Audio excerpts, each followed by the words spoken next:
İşte O'zbek Polshadan Portugaliyaga nimaga 6000 kilometr yurganmiz. Buni o'ziga yarasha sabab bor. Biz Yevropada 7 yildan beri yashaymiz. Biz O'zbekiston haqida u kimga aytmoqchi bo'lsak, O'zbekistonni Pokiston yoki boshqa davlat deb tushunishadi. Yevropani imенно Polsha davlatida biz ko'p yashaganimiz uchun biz bitta voqea bo'lgan yaqin o'rtada. Chiqishimizga sabab bo'lgan voqea, bizlar do'stim bilan kabobxona olib, u yerda biz ta'mir qilayotgandik, ya'ni restoranning ichini bo'yab, shunaqa shpaklovka ishlarini qilayotgandik.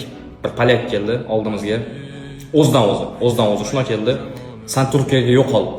Bundoq qaradik, nimaga yo'qolishimiz kerak? U yerda bizga yaxshi muomalada chiroyli tushuntirdik. Nimaga yo'qolishimiz kerak? Shunchaki sizlarni yomon ko'ramiz.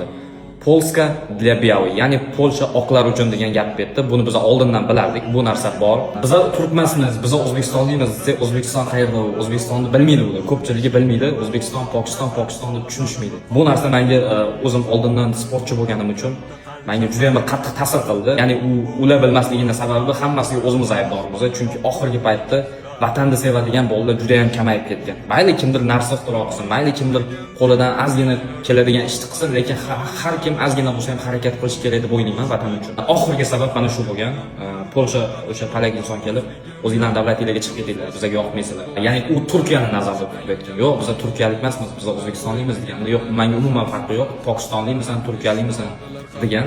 O'shanda meni mashinamda qolgan. Ya'ni nimaga yurishni tanlaganmiz? Sababi Yevropada bu yurish juda ham mashhur.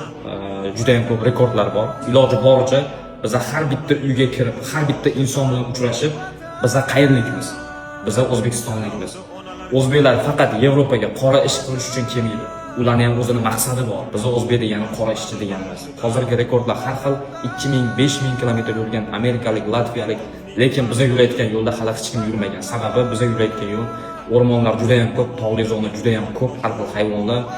Biz bu narsani bilganmiz, hayotimizni xavfga qo'yib bo'lsa ham chiqqanmiz, sog'lig'imiz ketishini ham bilganmiz, katta pul, katta rasxod ketishini ham bilganmiz. Hozirgi kunda 56-57 kun ichida biz 7000 yevrodan ko'p rasxod qildik. Hali yana bizda sentyabrda, oxir oktyabrda poxta yetib borishimiz kerak. Shuning uchun bu hech qanaqa yolg'on emas. Men o'zimni vatanimni juda ham yaxshi ko'raman.